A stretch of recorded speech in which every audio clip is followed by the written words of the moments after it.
আমি সোমা, আমার নতুন আরও একটা ব্লগে আপনাদের সবাইকে স্বাগতম। আশা করছি আপনারা সবাই সুস্থ আছেন ও সুন্দর আছেন।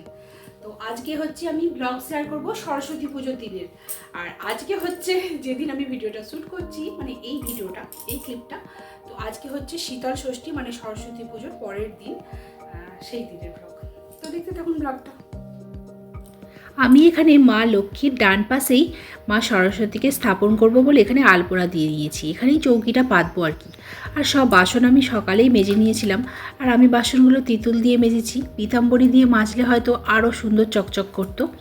তো যাই হোক, এটাও খারাপ হয়নি, বেশ ভালোই চকচক করছে। আর এখানে ফল মিষ্টি রাখা আছে। একবার করে ফলটা আমি ধুয়েই রেখেছিলাম, তো আরও একবার ধুয়ে নেব কাটার আগে আর কি। তো ঠাকুরের জোগাড়টাও করে দেবো। এখানে চৌকিটাও পরিষ্কার করে আলপনা দিয়ে নিয়েছি। এখানে তীর কাটি আমশাকা অমরবাবু পেরে দিয়েছে, আর সব জায়গাতেই আলপনা দিয়ে দিয়েছি। আর ঠাকুরের কাছে একটা জোড়া কুল দেবো বলে সেটা রেখেছি। আর আমি গাছেরও একটা কুল দিলাম। আর আমি ফুল পেরেছি ওই বেলপাতা, টগর ফুল আর তুলসী পাতা। আর অমরবাবু একটুখানি গাঁদা ফুল কিনে নিয়ে এসেছিলো। তো এখানে সব কিছু রেডি করা রয়েছে, একটু একটু করে জোগাড় করছি। আর এই হলুদ বস্ত্রটা চৌকির ওপরে পেতে দেব। আর ব্রাহ্মণকে দিয়ে মা লক্ষ্মী আর তুলসী মঞ্চটাও একটুখানি পুজো করিয়ে নেব। তো দেখুন, এখানে আমি স্নান করিয়ে দিচ্ছি মা সরস্বতীকে শাঁখের মধ্যে গঙ্গা জল নিয়ে। তো এই সরস্বতী ঠাকুরটাই আমার মেয়ের স্টাডি টেবিলের জন্যই কিনেছিলাম। তো কেনার পর আমি নিজেই ফুল দিয়েছিলাম, কিন্তু ব্রাহ্মণ দিয়ে পুজো করানো হয়নি। তাই ভাবলাম যে এই মা সরস্বতী ঠাকুরের দিনেই মাকে ভালো করে পুজোটা করিয়ে নিই ব্রাহ্মণ দিয়ে। আর এমনি যে কোনো দেবদেবীর মূর্তি বলুন, পট আপনি কিনবেন, তারপরেই কিন্তু ব্রাহ্মণ দিয়ে পুজো করিয়ে নেওয়াটা বেশি ভালো। এতে করে বেশি পজিটিভ এনার্জি বৃদ্ধি পায়। আর মা সরস্বতীর সামনেই আমি রিমের বই বা অমরের বই বা আমার একটা ডায়েরি, তিনটেই দিয়ে দিলাম। পরীক্ষা দিতে একটু পরেই পরীক্ষা দিতে যাবি তো প্রাইভেটে? ঠিক আছে, তাড়াতাড়ি করে পুষ্পাঞ্জলিটা দিয়ে নিবি। আমার এখানে আসন পাতাও রেডি হয়ে গেছে, শুধু ব্রাহ্মণ আসার অপেক্ষায় রয়েছি। ঘট স্থাপন করবে ব্রাহ্মণ। ঠিক 9:59 চলে এসেছে। আর এখানে ঘট স্থাপন করার জন্য ঘটেতে স্বস্তিক চিহ্ন এঁকে নিচ্ছে। তো আমি একটা পাত্রে রেকাবের মধ্যে ওই গঙ্গা মাটি দিয়ে দিয়েছিলাম। তো ব্রাহ্মণ ওই ঘরটার মধ্যে গঙ্গা জল দিয়ে পূর্ণ করলো। আর সরস্বতী ঠাকুরকে একটু সিঁদুর ছুঁয়ে দিল। আর ওই ঘটের ওপরেই আম্রপল্লব আর পান পাতা, তার ওপরে কলা, শাখা পলা, চাঁদমালা, তারপর ওই জয়িত্রী, 1 টাকার কয়েন, এইসব দেয়া হলো। তো দিয়ে ঘরটা স্থাপন করা হলো। ঘটের সামনে জোড়া কুল রাখা হলো। আর সরস্বতী মাকে আলতা, সিঁদুর, টিপের পাতা এইসব অর্পণ করা হলো। আর যে তীরকাঠিগুলো করে রেখেছিলাম, সেই তীরকাঠিগুলো চারধারে মাটির ঠেলা দিয়ে মানে গেঁথে দেওয়া হলো। আর সেটা এখন সুতো দিয়ে বাঁধার কাজ চলছে। তো এগুলো সব ব্রাহ্মণই করেন। আর আমি এদিকে ধূপ জ্বালাচ্ছি, প্রদীপটা জ্বালাচ্ছি। তো আজকে যেহেতু পঞ্চপ্রদীপ জ্বালাতে হয়, তাই আমি এখানে 5টা প্রদীপ আলাদা আলাদা করে জ্বেলে নিয়েছি। 2টো পিতলের প্রদীপে সর্ষের তেল দিয়ে জ্বেলেছি, আর 3টে বাতি জ্বেলে দিয়েছি। দ্রবিতে বিচক্ষণা মারিয় ভববর্গণং ওং নম দেবী সুরেশ্বরী ভগবতী গঙ্গে ত্রিভুবন তারিণী। আমার আসলে পঞ্চপ্রদীপটা কেনা হয়ে ওঠেনি।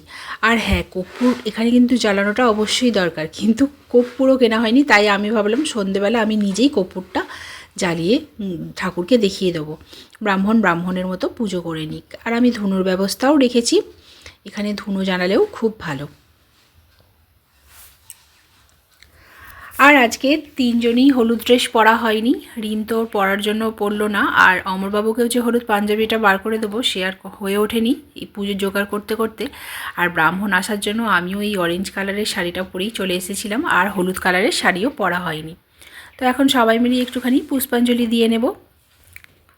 আর একদম নির্জলা উপোস আছি আমি, একটু জল খাইনি।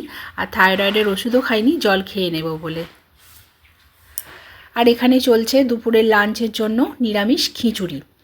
তো মশলা এখানে কষাচ্ছি, মশলা বলতেই আদা, টমেটো আর কাঁচা লঙ্কা বাটা। আর এখানে ভাত, মুগের ডাল কাঠখোলায় ভেজে ধুয়ে একসঙ্গে সেদ্ধ করে নিয়েছিলাম। আর সবজিগুলো সব রকম সবজি ভেজে ওই হাঁড়ির মধ্যে দিয়ে দিয়েছিলাম। তো সবজির মধ্যে ছিল ওই গাজর, বিনস কলা, ওই মটরশুঁটি, কাঁচা লঙ্কা আর বাঁধাকপি, ফুলকপি। আর সিমটা আমি দিইনি, সিমটা বাড়িতে ছিল, কিন্তু সিমটা আমার ঠিক খিচুড়িতে দিলে ভালো লাগে না, সেই জন্য আর কি দিইনি। এখানে আমার খিচুড়ি মোটামুটি রেডি, ওপর থেকে একটুখানি ধনেপাতা ছড়িয়ে দিলাম। আজকের খিচুড়িটা একদম ভোগের খিচুড়ির মতো টেস্ট হয়েছিল, কেন জানি না। মানে দারুণ খেতে হয়েছিল। আর ঝালটা একটু কমই দিয়েছিলাম আজকে খিচুড়িতে আমি আলু অবশ্যই দিয়েছি, আলুটা টেস্টি লাগে আমার খিচুড়িতে। আর আজকে খিচুড়িতে কিন্তু ঘি গরম মশলা আমি কোনোটাই দিলাম না, তাতেও কিন্তু খিচুড়িটা ভালো হয়েছিল, বেশ অসাম হয়েছিল খেতে। তো চলুন, খিচুড়ি আমার মোটামুটি কমপ্লিট। আর এদিকে অমরবাবু আলু আর বেগুনটা ভেজে নিয়েছিল, তো ওটা কি এখন চাপা দিয়ে রেখে দিলাম, যখন লাঞ্চ খাওয়া হবে তখন ওগুলো নেব। এখন থাক চাপা, আর আমি ছটপট করে কয়েকটা পাঁপড় ভেজে নিই। তো খিচুড়ি দিয়ে পাঁপড় ভাজাটা বেশ লাগে, তো সেই জন্য এখানে রিফাইন্ড অয়েল গরম করে নিই।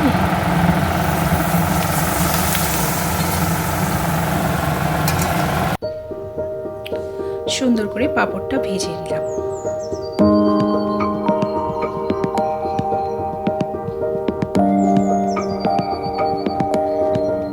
থাক, এটা পড়ে গেছে, আর তুলব না, অন্যান্যগুলো ভেজে নিই।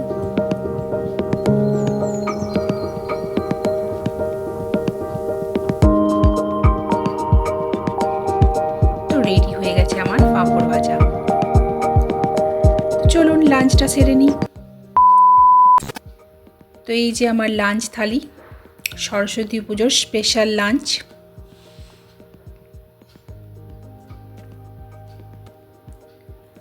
আর সন্ধেবেলা 2 কাপ চা করে নিয়েছি, অমরবাবুর চিনি ছাড়া র চা, আর আমার হচ্ছে উইথ চিনি।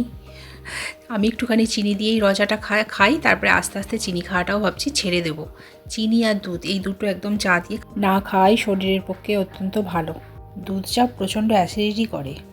2000 years later. তো মেয়ের যেহেতু সামনেই পরীক্ষা, আর আজকে ওর প্রাইভেট পরীক্ষাও ছিল, তো সেই জন্য মেয়ে সাজতে পারেনি সরস্বতী পুজোর দিনে। ও নর্মালি জিন্স টপ পরে যেমন পড়তে যায় সেরকমই গেছে। আর আমারও সরস্বতী পুজোর দিনে সেভাবে সাজাগোজা হয়নি, সেভাবে হলুদ শাড়ি বা সাদা শাড়ি পরা হয়নি। তো আমি তার পরের দিন শীতল ষষ্ঠীর দিনে এই সাদা শাড়িটা পরেছিলাম। আর অবশ্যই বলবেন আমাকে কেমন লাগছে। এই হলুদ ব্লাউজটা পরেছি, তার সঙ্গে একটা অন্য শাড়ির ব্লাউজ। তো এই যে এখনও আমাদের শীতল ষষ্ঠীর দিনেও মা সরস্বতী এখনও আমাদের বাড়িতেই থাকেন।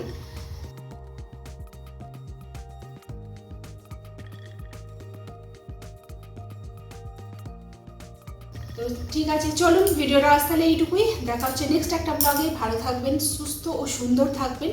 আর ব্লগটা ভালো লাগলে অবশ্যই লাইক শেয়ার কমেন্ট করে চ্যানেলটাকে সাবস্ক্রাইব করে দেবেন। হ্যাঁ, পাশে থাকা বেল আইকনটা কিন্তু একদম প্রেস করতে ভুলবেন না, যাতে করে আমার ভিডিও নোটিফিকেশন আপনাদের কাছে সবার আগে পৌঁছে যায়। আর ফেসবুক থেকে দেখলে অবশ্যই পেজটাকে ফলো করে নেবেন। Tata, by.